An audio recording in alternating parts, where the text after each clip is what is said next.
शियों का, इन्होंने हकीकत में दीन पर तैशा चलाया और हमेशा पूरी तारीख भरी पड़ी है कि इन्होंने इस्लाम को नुकसान पहुँचाया। मैं आपसे साफ कहता हूँ, आज के इस दौर में जबकि बाद मुसलमान गलत फहमी का शिकार हैं, किसी मुल्क ने हमला कर दिया और हमारे दुश्मन को नुकसान पहुँचाया, हमें खुशी है उस पर। वो कोई हमला करता, कोई दुश्मन होता और वो भी हमला करता, अगर वो हमला करने वाला स्पेन होता या फ्रांस होता या जापान होता, कोई होता, हम खुश होते कि उसने एक जालिम पर हमला किया, उसको नुकसान पहुँचाया। लेकिन याद रखिए, अगर हमला करने वाला अपने अकायद के साथ, उन अपनी बदअकीदियों के साथ मौजूद है, जिसकी तारीख गवाह है, उसके बाद खुदा न खास्ता हम उनको अपना मुक्तदा समझें, अपना रहबर समझें, अपना कायद समझें, तो अल्लाह ही हाफिज है हमारे ईमान का। इसी की वो लोग हैं जो सहाबा को बुरा भला कहने वाले और इनके जो अकायद हैं, तक़य्ये को ये अपने अल्लाह से क़ुर्ब का बहुत बड़ा जरिया समझते हैं। झूठ बोलना इनके मजहब में शामिल और हमेशा इस्लाम को नुकसान पहुँचाया इन्होंने। और मैं सियासी तौर पर भी कह सकता हूँ कि शाम में 5 लाख लोगों का कत्ल किसने किया? ये यही लोग हैं जो आज दावा कर रहे हैं कि उन्होंने एक बड़े जालिम पर हमला किया। वो हमला क्यों किया? उस जालिम ने उन पर हमला किया तो उन्होंने जालिम पर हमला किया। लेकिन वो बेचारे निहत्थे मुसलमान जिनको ज़रूरत थी कि उनका कोई साथ देता, उनका साथ देने वाला कौन है? जब सुलह की बात आई, एक लफ्ज़ नहीं कहा उसने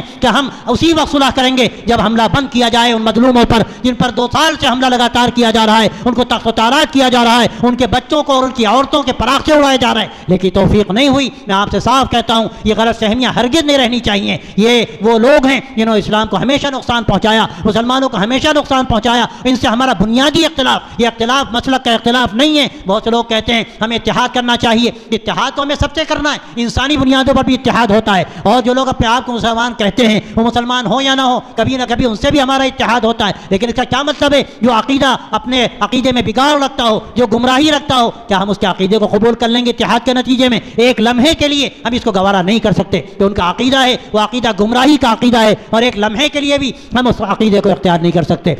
इसलिए मैं आपसे साफ कहना चाहता हूँ कि इन जलसों से आपको अपने ज़हन और दिमाग को साफ कर लेना चाहिए। आपको ये नहीं समझना चाहिए कि कोई हमारा बड़ा कोई कायद हो गया, बड़ी बड़ी तस्वीरें लगाई जा रही हैं और मुझे मालूम हुआ कि सुन्नी ये काम कर रहे हैं कि वो तस्वीरें लगा रहे हैं। ये तो ऐन हराम चीज़ है, नामुनासिब चीज़ है। और फिर ऐसे शख्स की तस्वीर लगाना जो तक़य्ये का कायल हो, जो सब्ब सहाबा का कायल हो, जो शिर्क में मुब्तला हो, वो अपनी जुब्बा दफ्तार से कुछ भी दिखाए। लेकिन याद रखिए, जब तक कि अल्लाह के नबी सल्लल्लाहु अलैहि वसल्लम से सच्ची वफादारी कदम न भरे और जब तक हज़रत शेखैन की अफजलियत का कोई कायल ना हो, हज़रत सहाबा रज़ी अल्लाह तआला अन्हुम की अज़मत और मोहब्बत उसके दिल में ना हो, जब तक हज़रत अहले बैत की मोहब्बत और अज़मत उसके दिल के अंदर ना हो, उस वक्त कोई सच्चा साहिब ईमान नहीं हो सकता। इसलिए हमें हकीकत को समझने की ज़रूरत है कि हम धोखा ना खाएं। यकीनन हम इस पर खुश हैं कि किसी ने हमला किया जालिम पर, और कोई भी अगर अपने अंदर इंसानियत रखता है और धड़कता हुआ दिल लगता है तो ऐसे जालिम के साथ कोई भी बदसलूकी करे, कोई भी उसके साथ उस पर हमला आवर हो, हमारे लिए अशोई है, हमें उससे खुशी है।